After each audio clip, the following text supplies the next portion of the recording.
한 주간의 인천 교육 이슈를 살펴보는 위클리 인천 시간입니다. 황보근석 인천시 교육청 대변인 자리했습니다. 대변인님 안녕하십니까? 예, 안녕하세요. 황보근석입니다. 네, 인천시 교육청이 지난해부터 학생들에게 노트북을 보급하고 있는데요. 학생들의 호응이 굉장히 높다고 합니다. 어떻게 진행되고 있습니까? 예, 지난 3년 넘게 코로나의 위기는 우리 교육에도 큰 변화를 가져왔는데요. 이는 미래 교육을 위한 기반을 다지는 기회가 되기도 했죠. 우리 교육청은 2021년 6월 디지털 교육도시 인천을 선포하고 본격적인 미래 교육 준비를 시작을 했습니다. 2022년에는 26,895명의 중학교 1학년 학생들에게 노트북을 보급했고요. 2023년에는 초등학교 6학년, 중학교 1학년, 그리고 고등학교 1학년 학생 총 8만 3천여 명에게 노트북을 보급하고 있습니다. 올해 5월까지 보급이 완료될 거라고 보고 있고요. 그리고 내년에 2024년에는 초등학교 5학년, 그리고 중학교 1학년, 고등학교 1학년 총 7만 8천여 명의 학생들에게 보급할 계획이고요. 예산도 이미 확보해 놓은 상황입니다. 그리고 2025년에 초등학교 4학년, 고등학교 1학년 학생 5만 500여 명의 학생들에게 보급할 계획입니다. 지난달 교육감과 함께 인천 바이오과학고를 방문해서 노트북 보급 현황을 좀 살펴봤는데요. 노트북을 받고 기뻐하는 학생들의 표정에 인천 교육의 밝은 미래를 엿볼 수가 있었습니다. 네, 보급은 이렇게 되고 있는데 노트북이 관리가 잘 돼야 할 텐데요. 네. 그런 문제가 있을 테고 또 역기능에 대한 우려도 좀 있습니다. 대책도 함께 있을까요? 예, 외로 이제 노트북을 받고 학생들의 어떤 역기능에 대한 우려의 목소리도 큰데요. 작년에 저희가 노트북을 보급한 후에 학생, 학부모 그리고 선생님들로부터 설문을 좀 받아봤어요. 그랬더니 첫 번째 어려움이 노트북이 너무 무겁다는 거였습니다. 그래서 학생들이 소지하고 다니기가 힘들다는 거였고요. 두 번째는 이왕이면 고품질의 사양을 좀 만들어 달라. 그래서 좋은 노트북을 보급해 달라는 거였고요. 그래서 올해 저희가 준비한 거는 작년보다 한 50% 정도 무게가 덜 나가는 한 1.1kg 나가는 노트북을 보급하고 있고요. 성능 또한 최고 사양의 노트북을 좀 보급하고 있습니다. 이 노트북 보급으로 학교 선생님들 업무가 또 가중될 수가 있거든요. 또 역기능에 대해서 우려하는 목소리도 컸고요.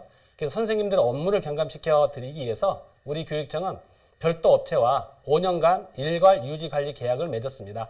그래서 AS 콜센터를 통해 접수된 간단한 소프트웨어 문제는 원격으로 바로 해결해 드리고 있고요. 좀 큰 문제가 될 수 있는 하드웨어 문제가 있죠. 그런 고장이 났을 때는 학교에 설치된 무인 보관함을 통해 접수를 하고 또 완료품을 학생들에게 제공해 드리고 있습니다. 비용 문제가 좀 걱정이 되실 텐데요. 고장이 났을 때 비용은 어떻게 처리하느냐 이런 부분들에 대한 질문도 많았습니다. 그래서 일반적인 고장은 저희가 다 무상으로 수리해 드리고 있고요. 만약 이제 사용자 과실에 의해서 고장이 났을 때는 올해 보급한 노트북은 17%의 본인 부담으로 수리해서 사용할 수 있도록 할 것입니다. 아마 학부모님들이 노트북 보급에 따라 우려하는 게 아마 인터넷 중독이라든가 좀 걱정되는 부분들이 있을 겁니다. 그래서 저희 교육청에서는 노트북에다가 유해 정보 차단 프로그램을 설치해서 보급을 했고요. 또 학생 인터넷 이용 습관 진단 조사를 했고, 그리고 올바른 습관을 가질 수 있도록 계속 지도를 하고 있습니다. 그리고 인터넷 중독 예방을 위한 상담을 계속해서 하고 있고요. 마찬가지 학부모 교육도 중요하더라고요. 그래서 학부모 교육도 저희들이 계속 시행하고 있습니다. 앞으로 이제 인간과 AI가 공존하는 사회가 됐잖아요. 그래서 디지털 세상은 제2의 사회가 됐고 또 코딩 언어는 제2의 언어가 된 게 현실입니다. 이 보급된 노트북으로 학생들이 건강한 디지털 시민으로 자라도록 디지털 리터러시, 또 디지털 안전, 디지털 역량 교육을 계속 강화하도록 하겠습니다. 네, 최근에 도성훈 교육감님 그리고 인천시 교육청 관계자분들이 북유럽 연수를 다녀오신 걸로 이제 알고 있는데요. 어떤 목적으로 다녀오셨을까요? 예, 교육감을 단장으로 각 부서 담당자와 그리고 외부 전문가 13명이 지난 4월 23일부터 5월 3일까지 9박 11일간 일정으로 북유럽을 다녀왔습니다. 이번 방문의 목적은 인천 교육의 현주소를 점검해보고 또 미래의 과제를 발굴하기 위함이었는데요. 현재 우리 교육청 현안으로 학업 중단 학생이 좀 증가하고 있다는 겁니다. 또한 학생 중심의 개별 맞춤형 교육 수요가 계속 증가하고 있어서 이 북유럽의 상황을 좀 알아보고 우리 인천 교육에 어떻게 접목시킬 수 있을지 탐색해 보고자 다녀왔습니다. 우리 인천 교육의 미래 과제를 발굴하기 위해서 이번에 간 나라가 핀란드와 덴마크 여기에서는 대안교육을 중심으로 좀 살펴봤고요. 예. 북아일랜드에서는 통합교육을 중심으로 살펴봤습니다. 그리고 프랑스에 가서는 바칼로레아 교육과정과 창업교육을 중심으로 살피고 돌아왔습니다. 인상 깊었던 점은요. 한 아이도 포기하지 않는 핀란드와 덴마크의 대안교육이었습니다. 예. 핀란드는 학교 부적응 학생들을 위해서 유연한 교육 프로그램을 운영하고 있었고요. 덴마크는 사회성이 부족하거나 또 난독증, 또 ADHD 학생들이 다니는 학교가 별도로 운영을 하고 있었습니다. 예. 아마 우리 교육청하고 좀 비슷한 부분이 있었고요. 북아일랜드에서는 통합교육, 거기에서는 이를 반편견 교육이라고 그러더라고요. 예, 그래서 다름에 대한 존중, 또 서로 다른 배경이지만 함께 살아가는 방법을 가르치는 통합교육의 성공 모델을 좀 보고 왔습니다. 예. 그리고 평화교육 기관을 방문했는데요. 다양성을 존중하고 또 상호 의존성 그리고 공평성을 가치로 교육이 이루어지고 있었는데 오는 6월 달에 숙박동까지 개원을 하면 교동에 있는 난정평화교육원이 개원을 하거든요. 예. 앞으로 저희 난정평화교육원 운영에도 아마 큰 도움이 될 것 같습니다. 그리고 이제 프랑스에 가서는 이 모든 가능성을 열어주는 교육을 좀 보고 왔는데요. 최근 챗GPT 열풍이 대단하잖아요. 예. 프랑스에서는 6개월 동안 챗GPT 사용을 금지시켰다고 그러더라고요. 그러면서 한편으로는 작년 12월부터 교사 연수를 진행을 하고 있습니다.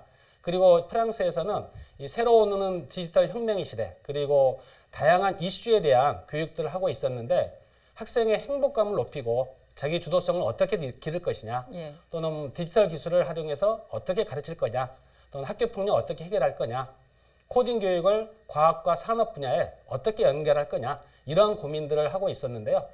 프랑스 교육연맹의 발빠른 IT 활용 교육과 도전과 창의성 이걸 중시하는 프랑스 교육 현장이 매우 인상 깊었습니다. 네, 우리 교육에 잘 접목을 시킬 수 예. 있어야겠죠. 네. 네, 5월 15일이 스승의 날인데요. 네. 지금 청탁금지법으로 선생님뿐만 아니라 학생 그리고 학부모도 꼭 지켜야 할 것들이 있을 텐데 자세한 설명 부탁드립니다.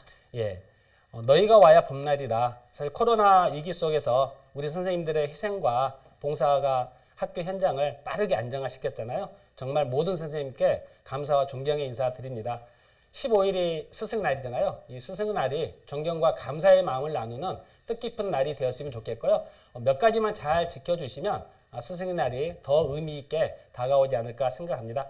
먼저 어린이집 보육교사에 대해서는 이 청탁금지법이 적용되지 않습니다.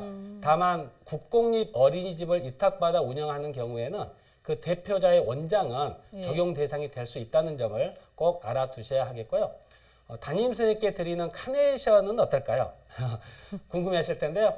학생 대표 등이 선생님께 공개적으로 제공하는 카네이션이나 꽃은 상관이 없습니다. 예. 가능합니다. 그리고 학생들이 이 선생님에게 이제 감사의 마음을 전달하고 싶어서 네. 십시일반이 돈을 모아서 주는 경우도 있었는데요. 네. 5만 원 이하의 선물을 하는 것도 금지되어 있습니다. 절대 해서는 안 되겠고요. 학부모가 자녀의 담임 선생님께 뭐 커피라든가 또 음료를 제공하는 것도 금지가 되어 있습니다.